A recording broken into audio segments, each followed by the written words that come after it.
सुधार क्या इसमें जरूरत है जिसके बाद ये डिजिटल अटेंडेंस ओके है शिक्षकों को? देखिए, इसमें ये राजनीतिक बहस का विषय है नहीं, वैसे ये बड़ा गंभीर विषय है और सरकार अपने रूटीन के हिसाब से जो उनको सुधारात्मक कार्य, सुधारात्मक जो कानून आगे लागू करने हैं, जो प्रावधान लाने हैं, वो सरकार अपना काम कर रही है। तो योगी सरकार की मंशा पे किसी को ऐसा कोई शक नहीं है। लेकिन ये गंभीर विषय निकल के आ गया कि जो उत्तर प्रदेश के जो प्राइमरी शिक्षक हैं उनकी बड़ी परेशानियां हैं, तो उन परेशानियों पर ध्यान दिया जाना जरूरी है। और जैसा अभी प्रोफेसर विवेक सिंह जी जो बोल रहे थे कि प्राइमरी स्कूल के टीचर हों चाहे यूनिवर्सिटी कॉलेज के टीचर हों, मैं भी यूनिवर्सिटी में एसोसिएट प्रोफेसर हूं, तो वहाँ अगर ऑनलाइन अटेंडेंस की सुविधा है तो साथ में उसके कुछ रेमेडियल मेजर्स भी हैं कि अगर आप मान लीजिए 1 घंटा लेट हो गए, आधा घंटा लेट हो गए, तो परमिशन मिलती है महीने में कम से कम 4 बार, और CL का EL का सब तरह का प्रावधान होता है। तो जो प्राइमरी टीचर है यूपी का, उसकी एक समस्या ये है कि वो बहुत ओवरवर्कड है और अंडर पेड है।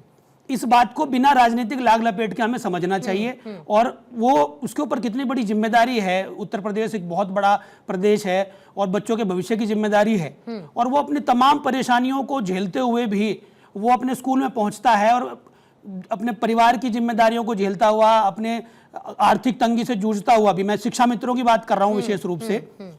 आपको जान के आश्चर्य होगा, ये खबर अभी पता नहीं कितनी उजागर हुई है कि हजारों की संख्या में शिक्षा मित्र जो है वो सुसाइड कर चुके हैं, दयनीय स्थिति में है, वो बड़ी गंभीर स्थिति में है। तो उनके बारे में निश्चित रूप से सरकार को सोचना चाहिए। और प्राइमरी शिक्षकों से जो इतना सारा काम लिया जाता है, मान लीजिए उनको कभी इलेक्शन की ड्यूटी में, कभी पोलियो की ड्यूटी में, कभी जनगणना में, तो कभी सब सरकारी पशुगणना में। कर्मचारियों की लगती है ना सर? तो उस विशेष रूप से प्राइमरी शिक्षकों सबकी लगती है सर, उसमें एक चीज सबकी लगती है। मैम, एक हायर ऑफिसर की भी लगती है, उसमें सरकारी नौकरी में जो है एक सीनियर पोजीशन पर बैठे अधिकारी की भी लगती है। मैं आपको बताऊं, प्राइमरी शिक्षकों की अभी मैं बात आपको बताता हूं कि शिक्षा मित्रों की जहां बात हुई थी अभी इलेक्शन में, उनकी ड्यूटी चपरासी की जगह लगा दी गई थी, जिसका बड़ा विरोध किया था उन्होंने। हालांकि उसमें ज्यादा कुछ हुआ नहीं, लेकिन ये गंभीर विषय है कि जो प्राइमरी शिक्षक है उसके मान सम्मान का ध्यान भी रखा जाना चाहिए। सरकार अपना काम कर रही है गुणवत्ता सुनिश्चित करने के लिए, प्रामाणिकता के लिए, उसमें कोई बुराई नहीं है। बोलिए विवेक। शिक्षकों का भी ध्यान रखना जरूरी है। विवेक जी जल्दी से।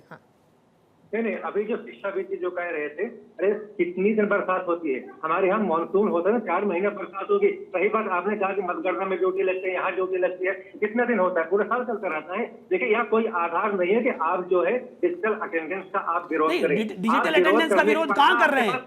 लेकिन जो उसके साथ रेमेडियल मेजर्स हैं वो होने चाहिए ना। मैंने आपके बीच में बोला था, आप मत बोलिए, मैंने आपके बीच में नहीं बोला था। अगर 4 महीने मानसून है तो पानी बरसेगा, नाव चलेगी, आपको कठिनाई का सामना करना पड़ेगा। और आज तक बरसात और नाव की बात मैंने करी नहीं, लेकिन कोई आधार नहीं है कि हम समस्याओं की बात करें, बरसात की बात विरोध करेंगे। आप इस बात को आप उससे मत जोड़िए। रही बात उनको जो है, जो गवर्नमेंट का जो कुछ वर्क होता है उनको दिया जाता है तो दिया जाता है, ठीक है, इसमें जो है स्टार्ट होना चाहिए। अगर आपने कहा उनको ज्यादा फैसिलिटीज मिलना चाहिए तो मिलना चाहिए, सैलरी बढ़नी चाहिए तो बढ़नी चाहिए, वो अलग मुद्दा है। लेकिन इसको जोड़ देना कि हम तब तक काम नहीं करेंगे जब तक ये सब बढ़ ही ना जाए, तो आप तक काम तो कर रहे हैं, अटेंडेंस भी लगा रहे हैं, काम कर रहे थे, काम तो कर रहे हैं, काम करने में काम मना कर रहे हैं। नहीं, आपको ऐसा लगता है विवेक जी, आपको ऐसा लगता है कि जितने भी शिक्षक हैं वो सब मुफ्त की तनख्वाह उठा रहे हैं? बिल्कुल नहीं, नहीं लगता है ना आपको? और विवेक जी दूसरी बात, अगर कोई समस्या है तो उसको सुनकर समाधान की तरफ दिशा में कदम बढ़ाया जा सकता है या नहीं? उसके लिए बस यही कह रहे हैं, यही कह रहे हैं संजय जी, यही कह रहे हैं। आप इस बात को आप लिंक कर दें, यही कह रहे हैं, डिजिटल अटेंडेंस नहीं होना चाहिए, यही कह रहे हैं। नहीं होने की तो बात ही नहीं, उन्होंने वो बात नहीं कही है, वो यही कह रहे हैं कि अगर उसके साथ कुछ रेमेडियल मेजर्स आ जाएं तो वो बहुत अच्छी बात होगी। मतलब आप उस दिशा में और बेहतर तरीके से बढ़ पाएंगे, वो ये कह रहे हैं। ठीक है सर, रमनीश जी जल्दी से। रेमेडियल मेजर्स आने में टाइम लगता है। ठीक है सर, पॉइंट टेकन विवेक जी जल्दी से। शिक्षा में मुझे लगता है सुधार के लिए यदि कोई कदम उठाया जा रहा है तो हम सबों को स्वागत करना चाहिए। और मुझे लगता है राजनीति के लिए बहुत सारे विषय हैं, राजनीति उसके ऊपर करनी चाहिए, बिल्कुल आप करिए। राजनीति के लोग राजनीति नहीं करेंगे तो क्या करेंगे? लेकिन आज मुझे लगता है अखिलेश यादव जी आप राजनीति इसलिए कर रहे हैं क्योंकि ये जो तमाम शिक्षक है आगामी चुनाव में ये चाहते हैं कि उनका किसी न किसी तरह से जो हम अपने वोट किस तरह से हथिया सके। लेकिन एक बार भी ये सोच नहीं रहे कि आगे आने वाले भविष्य जो हमारे छात्र हैं उनके दामन पे क्या गिरेगा। आज कठिनाइयों की बात की जा रही है, कठिनाई बिल्कुल हो सकती है, टीचर्स की भी कठिनाई, लेकिन कठिनाई से जूझने की भी जो कला है वो टीचर जो सिखा सकता है वो बच्चों को, तो उसको सिखाने दीजिए ना। आप यदि आप कह रहे हैं कि ये डिजिटल अटेंडेंस की बात हो रही है, तो इसमें किस तरह की परेशानी हो रही है भाई? आप यदि ईमानदारी से काम कर रहे हैं और काम करना चाहते हैं तो आपको तो स्वागत करना चाहिए, लेकिन इसमें 98% जो शिक्षक हैं वो विरोध कर रहे हैं। वो क्यों विरोध कर रहे हैं? वो वही विरोध कर रहे हैं जो पढ़ाने नहीं चाहते हैं, जो पढ़े लिखे नहीं है और पढ़ाना भी नहीं चाहते। आज नकल एक्ट की बात हुई, आज नकल एक्ट का किसने निरस्त कर दिया था? मुलायम सिंह यादव जी, स्वर्गीय मुलायम सिंह यादव जी ने। आज उसके ऊपर ये जो सपा प्रवक्ता उसके ऊपर नहीं कुछ बोलेंगे। आज नकल एक्ट को बढ़ावा दिया गया सपा के काल में, आज इसी का आलम आज देख रहे हैं। आज शिक्षा के सुधार में यदि आप देखिए किस तरह की एक प्रगति के राह पे यदि योगी सरकार चल रहा है, तो उसके ऊपर आप विरोध कर रहे हैं। तो विरोध का देखिए स्वर किस लिए आ रहा है? सिर्फ और सिर्फ उसके पीछे एक ही मंशा है, वो है राजनीति। आप देखिए कि किस तरह की क्रांति लाने का प्रयास है। आपने एक बार भी योगी सरकार ने और योगी आदित्यनाथ ने ये नहीं सोचा कि आगे हमें चुनाव में हमें एक बहुत बड़ा, मुझे लगता है कि ये देखिए बहुत बड़ा उनके मतलब आप कहना चाह रहे नुकसान होगा, बहुत बड़ा नुकसान हो सकता है, होगा, बहुत बड़ा नुकसान हो सकता है। जो खास करके जो सरकारी टीचर हैं और लाखों की संख्या में, वो इसका विरोध करेंगे ही करेंगे। और इसीलिए आप देखिए इस तरह का आप ये जो आप अखिलेश यादव जी की तरफ से जो आप बयान आया है, वो बयान इसीलिए दिए हैं, उन्होंने इसीलिए दिया है कि किसी तरह से हम उन शिक्षकों को अपने पक्ष में कर सकें। ठीक है, ये जो है, ठीक है। डॉली जी, मुझे लगता है राजनीति डॉली जी, फिर तो यही बात है ना, रमनीश जी जो कह रहे हैं उसके आधार पर फिर तुमको जो हो पसंद वही बात करेंगे। मतलब आप विरोध कर रहे हैं, हम आपके साथ हैं। आप चाहते हैं कि इसको फैसले को वापस ले लिया जाए, हम आपके साथ हैं, क्योंकि हमें तो चुनाव भी लड़ना है आगे। पूर्णिमा जी, मैंने तो पहले ही साफ कहा कि आप लाइए, आप करिए, आप नए कानून बनाइए, बिल्कुल प्रगति लाइए शिक्षा के क्षेत्र में, हर वो काम करिए जिससे बच्चों का भविष्य संवारा जा सके, कोई दो राय नहीं है। लेकिन मैंने जैसा पहले कहा, मैं अभी भी वही बात कहूंगी कि आप कोई कानून ला रहे हैं, उसमें संगठन होते हैं शिक्षकों के भी। देखिए, वो सिर्फ पढ़ाते नहीं है, पढ़ाने के साथ साथ जनगणना का काम करते हैं, लगातार प्रधान से लेकर प्रधानमंत्री तक के चुनावों में उनकी ड्यूटी लगती है।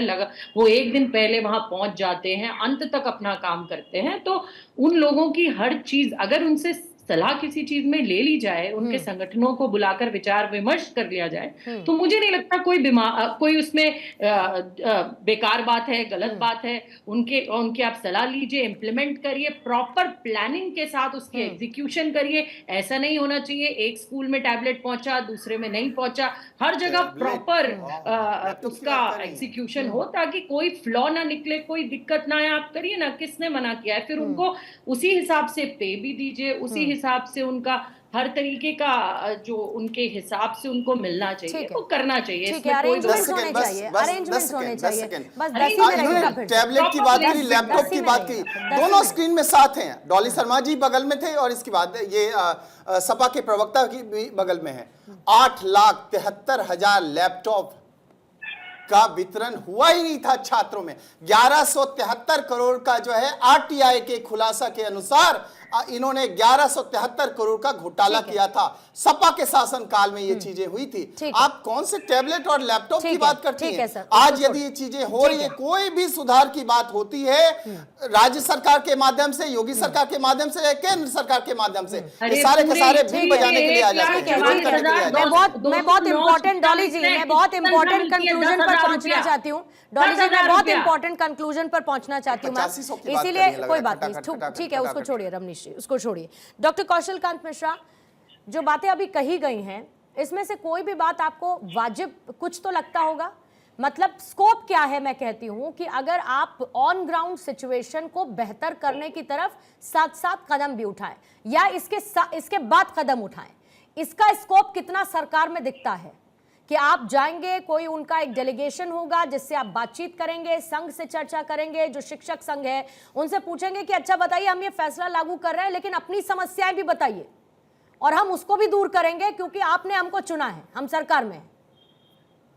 पूर्णिमा जी, मुझे लगता है कि जो जितने भी प्रवक्ता हैं, एटलीस्ट प्रवक्ता पार्टी का तो मैं नहीं कह सकता, जो प्रवक्ता है उनका पक्ष बिल्कुल साफ है कि इस पॉलिसी में कोई कमी नहीं है। और बात यह है कि हाँ, जो डेलीगेशन है उनको बुला करके जो कोई भी पॉलिसी में थोड़े बहुत कमियां अगर लगता है और लोग सभी पक्ष तैयार हैं तो उसमें करेक्शन करने की हर पॉलिसी में फ्यूचर में जरूरत हो सकती है, और उसके लिए कोई सरकार मना नहीं करती और कोई भी पॉलिसी परमानेंट नहीं होती है, हर पॉलिसी टेम्परेरी होती है और समय के साथ उसमें चेंजेस होते हैं, तो वो तो होंगे ही ऑब्वियसली। अगर टीचर्स के कुछ वाजिब मुद्दे हैं तो उनको जरूर एड्रेस होना चाहिए, ये बात बिल्कुल सही है, लेकिन राजनीति में पढ़ करके इस डिजिटल अटेंडेंस का विरोध गलत लेकिन है। कौशल जी, जो उनके जरूरी मुद्दे हैं वो आज के थोड़ी हैं। आपने जब ये फैसला लागू करने की बात कर दी तो अचानक से वो मुद्दे वाजिब हो गए। वो मुद्दे तो पहले से ही वाजिब है ना, आप तक पहुंचे भी होंगे, ऐसा नहीं है। सुनिए कौशल जी, मैं ये मान के चलती हूँ कि ऐसा कुछ नहीं है प्रदेश के अंदर जो अगर कोई समस्या से कोई जूझ रहा है तो आपको पता ना हो, सरकार को पता ना हो। सरकार को तो पता है ना कि इन टीचर्स की समस्या क्या है। पूर्णिमा जी, हर प्रोफेशनल के में समस्या होती है। मैं डॉक्टर हूँ, कोई इंजीनियर है, कोई चार्टर्ड अकाउंटेंट है, कोई लॉयर है, कोई टीचर है। हर प्रोफेशन की कुछ ना कुछ समस्याएं होती हैं, पर क्या समस्या एड्रेस की जाएगी, कौन सी समस्या एड्रेस की जाएगी, ये वार्ता करके, वाद विवाद करके, आपस में बैठ करके डिसाइड किया जा सकता है। उसके लिए तो सरकार बैठने को तैयार है ना। पॉलिसी, किसी अच्छी पॉलिसी को रोक नहीं सकते, विरोध नहीं करते, और राजनीतिक रीजन से ऊपर उठ करके देश के और प्रदेश के भविष्य के बारे में सोचते हुए सबकी बातों का स्वागत है, टीचर्स का भी स्वागत है। लेकिन जो अगर इस मुद्दे पे कोई हड़ताल कर रहा है, कोई उसका विरोध कर रहा है, वो गलत है। उनके सुझाव आमंत्रित है, उसमें चेंजेस पॉसिबल है। ठीक है।